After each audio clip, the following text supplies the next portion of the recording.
एक बार की बात है, महात्मा बुद्ध के शिष्य आनंद कहीं जा रहे थे।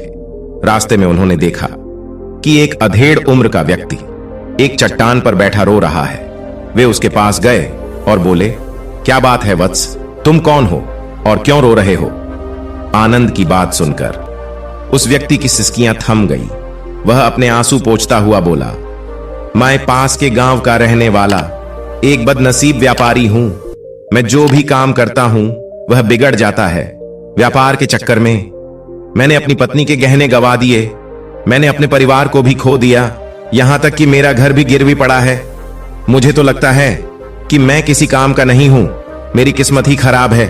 उसकी बात सुनकर आनंद बोले, तुमको किसने कहा वत्स कि तुम्हारी किस्मत खराब है? जरा मैं भी तो जानूं कि तुम्हारी किस्मत में क्या खराबी है। वह व्यक्ति बोला, पहले मैं खेती करता था, पर हर साल उसमें घाटा होता था। कभी सूखा पड़ जाता तो कभी ज्यादा बारिश के कारण फसल बर्बाद हो जाती। इससे परेशान होकर मैंने व्यापार करने का निश्चय किया। मैंने पत्नी के गहने बेचकर अपना व्यापार शुरू किया, लेकिन मेरा व्यापार नहीं चला। शुरू में परिवार वालों ने मेरा साथ दिया, लेकिन जैसे जैसे मुझे नुकसान होने लगा, मेरे परिवार वाले भी मुझसे दूर हो गए। मैं यह सब उनके लिए ही कर रहा था, लेकिन अब वे लोग मुझे देखकर नजरें फेर लेते हैं और मुझे ही मेरे परिवार की दुर्दशा का जिम्मेदार ठहराते हैं। उस व्यक्ति ने एक लंबी सी सांस ली और फिर बोला कि मेरा एक मित्र है, उसने भी मेरे साथ अपना व्यापार शुरू किया था। उसका व्यापार अच्छा चल रहा है। वह जब भी मेरे घर आता है तो अपनी सफलता की कहानियां सुनाता है। उसकी बातें सुनकर मेरे घर वाले भी कहते हैं कि उसे देख और कुछ सीख। हमें तो लगता है कि तेरे वश का कुछ भी नहीं है। उन लोगों की बातें सुन सुनकर अब तो मुझे भी लगने लगा है कि शायद मेरे वश का कुछ भी नहीं है।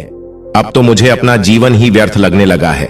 मेरे मन में ख्याल आता है कि अपना जीवन ही समाप्त कर लूं।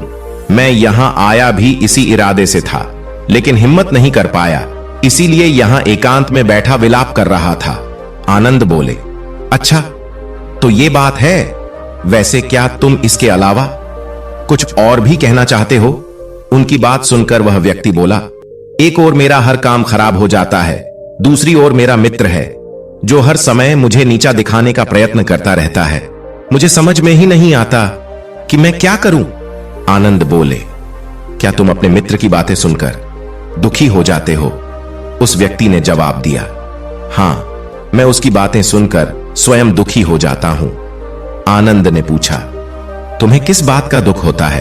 अपने असफल होने का या फिर मित्र के सफल होने का? उनका सवाल सुनकर वह व्यक्ति एक पल के लिए दुविधा में पड़ गया। फिर वह बोला, अगर सच कहूं तो मुझे अपने असफल होने का उतना दुख नहीं होता है जितना कि मित्र के सफल होने का होता है। फिर आनंद ने प्रश्न किया, अर्थात यदि तुम्हारा मित्र असफल हो जाए तो तुम्हें खुशी होगी? वह व्यक्ति बोला, हां, मुझे बहुत खुशी होगी। इसका मतलब है कि तुम्हारी खुशी तुम्हारे मित्र पर निर्भर है।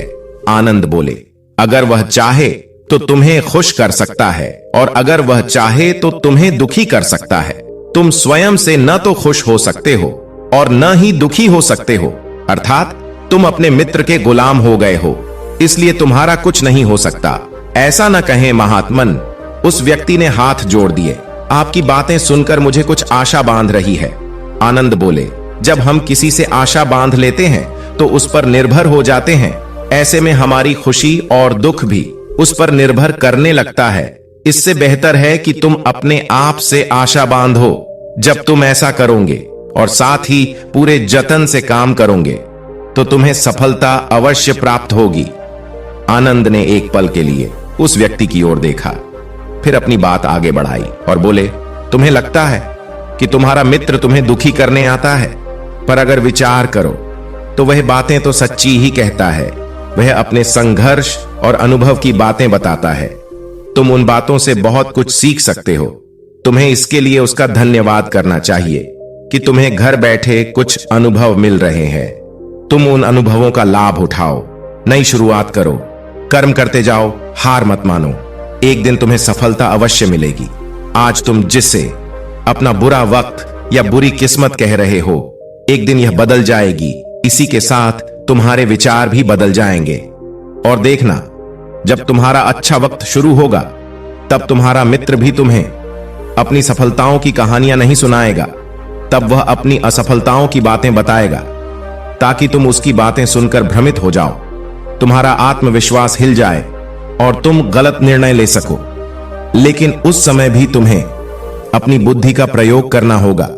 तुम्हारा मित्र जैसे आज तुम्हें दुखी करने आता है, उसी तरह उस समय भी वह तुम्हें दुखी करने आएगा, क्योंकि जिस तरह उसे दुखी देखकर तुम्हें मजा आता है, उसी तरह उसे भी तुम्हें दुखी देखने में उतना ही मजा आता है। वह व्यक्ति बोला, आपने सही कहा, लेकिन मेरा सबसे बड़ा दुख यह है कि मेरे परिवार के लोग भी इसमें शामिल हैं। वास्तव में मैं तो अपने परिवार के लिए अच्छा करना चाहता था, लेकिन वे लोग भी मेरी बात नहीं समझते हैं। वे भी मुझे गलत कहते हैं और अब तो वे मेरे साथ भी नहीं हैं। आनंद बोले, मैं सब समझ गया, तुम सांत्वना चाहते हो। वास्तव में इस दुनिया में सभी लोग सांत्वना ही चाहते हैं। हम चाहते हैं कि हम जब भी कुछ करें तो लोग हमारी प्रशंसा करें, लेकिन आमतौर से ऐसा नहीं होता है, इसलिए हम दुखी हो जाते हैं। हमें लगता है कि हमारे मित्र परिवार वाले सब मतलबी है, लेकिन तुम अगर किसी को अपना परिवार मानते हो और उसके लिए कुछ करना भी चाहते हो, तो तुम्हें ऐसा क्यों लगता है कि तुम दूसरों के लिए कुछ कर रहे हो? वास्तव में तुम अपनी खुशी के लिए कर रहे हो, इसलिए परिवार के लिए कुछ करना वास्तव में अपने लिए ही करना होता है। लेकिन अगर ऐसा करते समय तुम्हें लगता है कि तुम दूसरों के लिए कर रहे हो, तो तुम दुखी रहोगे, और अगर तुम्हें लगता है कि तुम अपने लिए कर रहे हो तो तुम खुश रहोगे, क्योंकि जब तुम अपने लिए कुछ अच्छा करते हो या करना चाहते हो, तब तुम्हें सांत्वना की जरूरत नहीं पड़ती है। आनंद की बातें सुनकर उस व्यक्ति के चेहरे के भाव बदल गए। वह बोला, आप सही कह रहे हैं, मैं समझ गया हूं। अब तक मेरी किस्मत खराब इसलिए थी क्योंकि वह दूसरों के हाथ में थी। अब मैं अपनी किस्मत को अपने हाथ में रखूंगा। मैं फिर से प्रयत्न करूंगा, पूरे मन से काम करूंगा, और जब तक सफलता नहीं मिल जाती तब तक चैन से नहीं बैठूंगा। उस व्यक्ति की बात सुनकर आनंद मुस्कुराए और उसे एक छोटी सी डिबिया देते हुए बोले, इस डिबिया को हमेशा अपने पास रखना। इसमें एक ऐसा राज है जो तुम्हें बड़े से बड़े दुख से बाहर निकाल लेगा, लेकिन इसे तभी खोलना जब तुम्हारे जीवन में कोई रास्ता न सुझाई दे और तुम्हें लगे कि सब व्यर्थ है, यह दुनिया व्यर्थ है और यहां रहना भी व्यर्थ है।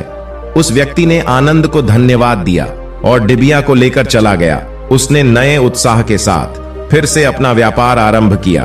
उसका व्यापार चल निकला। अपनी मेहनत और लगन के बल पर वह एक बड़ा व्यापारी बन गया। परिवार वाले भी उसके साथ आ गए और उसका जीवन हंसी खुशी बीतने लगा। अब वह भूतकाल का रोना छोड़ चुका था। वह भविष्यकाल की भी चिंता नहीं करता था, बस अपने वर्तमान को संवारने में लगा रहता था, और जो कुछ भी वह करता था वह अपने लिए करता था, अपनों के लिए करता था, इसलिए वह प्रसन्न था।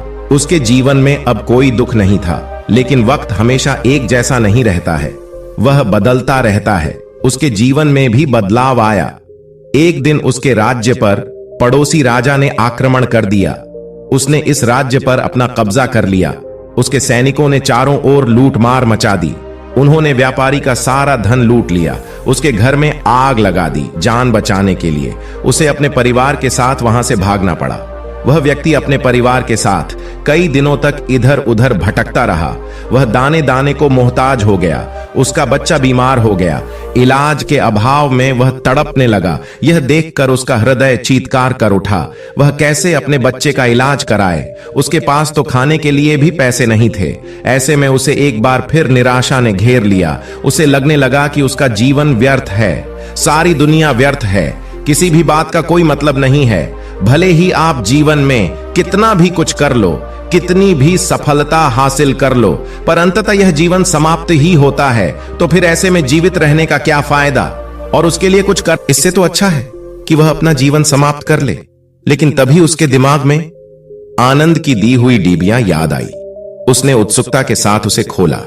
डिबिया के भीतर एक पर्ची रखी हुई थी। पर्ची पर कुछ लिखा हुआ था। उसे पढ़कर उसकी आंखों के आगे निराशा का अंधेरा हट गया और वह हंस पड़ा। पर्ची पर लिखा हुआ था कि यह समय भी बीत जाएगा। उसने डिबिया को अपनी मुट्ठी में भींच लिया और एक नई शुरुआत के लिए उठ खड़ा हुआ। दोस्तों, अगर आप भी ऐसी ही परिस्थिति से गुजर रहे हैं तो निराश ना हो, अपने अतीत पर शोक मत करें, न ही भविष्य की चिंता करें, अपने वर्तमान को जिए और उसे बेहतर बनाने के लिए सच्चे मन से प्रयत्न करें। यकीन मानो, जल्द ही आपकी किस्मत भी बदलने वाली है। धन्यवाद।